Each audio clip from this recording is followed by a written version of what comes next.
Hello guys, আসসালামু আলাইকুম। কেমন আছেন সবাই? আশা করি ভালো আছেন।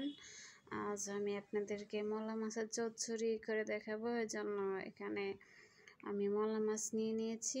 এখানে আমি শুকনো মরিচের গুঁড়া দিয়ে দিয়েছি হলুদ গুঁড়া, আর দিয়ে দেব ধনিয়া গুঁড়া। দিয়ে আমি মাছটাকে মেখে নেব। দিয়ে দিয়েছি লবণ। এখন আমি মাছটাকে মেখে নেব মশলার সাথে।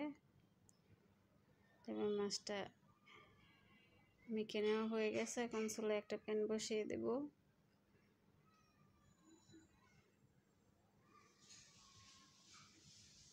এখন তেল দিয়ে দিয়েছি প্যানে। দিয়ে এখন আমি পেঁয়াজ কুচি দিয়ে দেব পরিমাণ মতো। আমি নেড়ে ছেড়ে পেঁয়াজটাকে ভেজে নেব।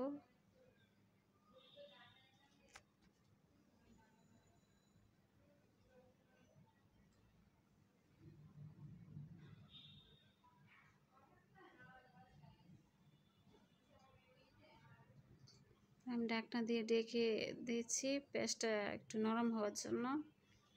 ওই পেঁয়াজটা নরম হয়ে গেছে। আর একটুখানি নেড়ে ছেড়ে নিয়ে এখন এখানে আমি কুচি করা টমেটো দিয়ে দেব।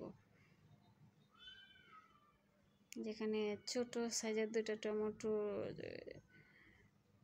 চিকন করে কেটে দিয়ে দিয়েছি।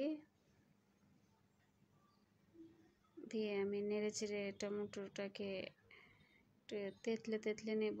নিয়ে আমি এখন একটুখানি ঢাকনা দিয়ে ঢেকে দেব সিদ্ধ হওয়ার জন্য। একটু পানি দিয়ে দিয়েছি। দিয়ে এখন ঢাকনা দিয়ে ঢেকে আমি টমেটোটাকে সিদ্ধ করে নেব।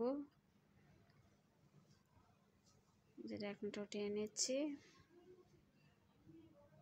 টমেটোটা সিদ্ধ হয়ে গেছে। আমি আরেকটু নাড়াচাড়া দিয়ে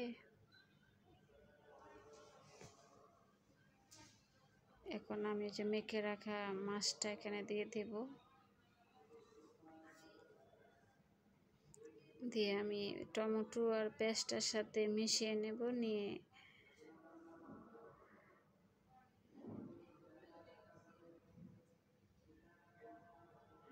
মিশিয়ে নেওয়া হয়ে গেছে। এখন আমি এখানে একটু পানি দিয়ে দেব। অল্প একটু পানি দিয়ে দিয়েছি এখানে। একটু নেড়ে ছেড়ে দিয়ে এখন আমি ঢাকনা দিয়ে ঢেকে দেব।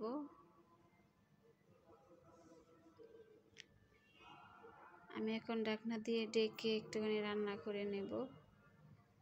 আর উপর থেকে কাঁচামরিচ দিয়ে দিয়েছি, কারণ ছোট মাছ তো ওই তাড়াতাড়ি রান্না হয়ে যাবে।